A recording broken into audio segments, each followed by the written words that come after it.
श्री शिवाय नमस्तुभ्यम। हर हर महादेव। आइए भक्तजनों, आज हम चौथे अध्याय की ओर बढ़ते हैं।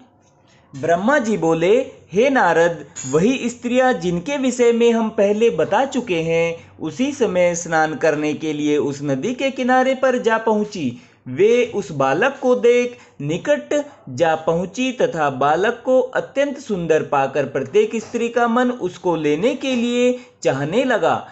तब सब ने उसे उठा लेने की इच्छा की और बोली कि यह बालक मेरा है, मैं इसे लूंगी, यह मेरे गर्भ से उत्पन्न हुआ है। यूं कहती हुई सब परस्पर झगड़ने लगी। तब बालक ने सबके स्तनों से दूध पीकर उनके झगड़े को दूर किया। इस प्रकार से सब माता के समान हो गई। पार्वती नंदन, सेनानी, पावकंभु, सकंद, गंगासुत, सरजनमा, षणमुख आदि बालक के नाम पड़े। इसके पश्चात उन स्त्रियों ने बालक को अपने घर ले जाकर बड़ा उत्सव किया। बालक के जन्म का महीना कार्तिक तथा छठ तिथि थी। इस प्रकार शुभ लग्न एवं शुभ मुहूर्त में उसने जन्म लिया था। हे नारद, एक दिन ब्रह्मा, विष्णु तथा इंद्र आदि सब देवता इंद्र की सभा में विराजमान थे। तुमने उचित समय जानकर शिवजी का ध्यान करने के पश्चात स्कंद के जन्म का वृतांत वर्णन किया। उसे सुनकर देवता बोले, ज्ञात होता है कि शिवजी ने हम पर कृपा करके अपने लड़के को उत्पन्न किया है। अब हमारे सब कार्य पूरे हो गए। इस प्रकार बातें हो रही थी कि स्कंद अपने साथियों के साथ खेलते खेलते उस स्थान पर आ पहुंचे। मुनियों और देवताओं ने ऐसे तेजस्वी बालक को देखकर पूछा, यह कौन है तथा किसका लड़का है? फिर सबने यही कहा, इसको बुलाकर पूछना चाहिए, क्योंकि इस सुंदर स्वरूप को देखकर नेत्र नहीं थकते। तब उन्होंने उसी समय लड़के को बुलाकर पूछा कि तुम कौन हो? स्कंद ने उत्तर दिया, हम लड़के के रूप में शिवजी हैं, वही शिवजी जिनका तुम सदैव ध्यान धरते हो तथा जो लोक के हित चाहने वाले हैं।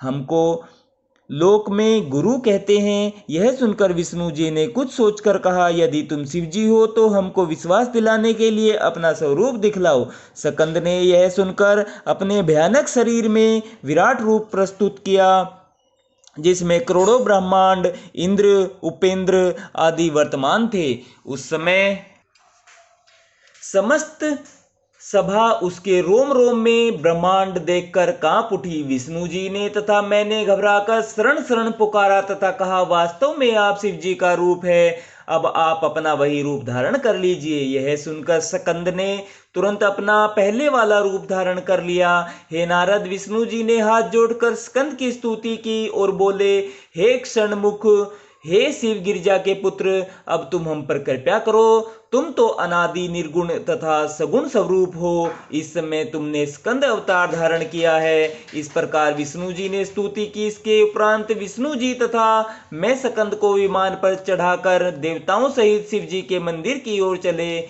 उस समय प्रत्येक के मुख से जय जयकार का शब्द निकल रहा था। सब लोग आनंद मनाते हुए कैलाश पर पहुंचे। हमने स्कंद को शिव जी के पास ले जाकर खड़ा किया। उसे देखकर शिव जी एवं गिरिजा को अपना अपार आनंद प्राप्त हुआ। गिरिजा के स्तनों से दूध निकल पड़ा तथा वही दशा हो गई जैसा कि पुत्र की उत्पत्ति के समय होती है। जब शिव जी ने पूछा कि यह किसका पुत्र है, तब हे नारद, तुमने यह समझ कर कि शिव जी यही चरित्र लीला के निमित्त करते हैं, उत्तर देकर आदि से अंत तक सब वृतांत कह सुनाया।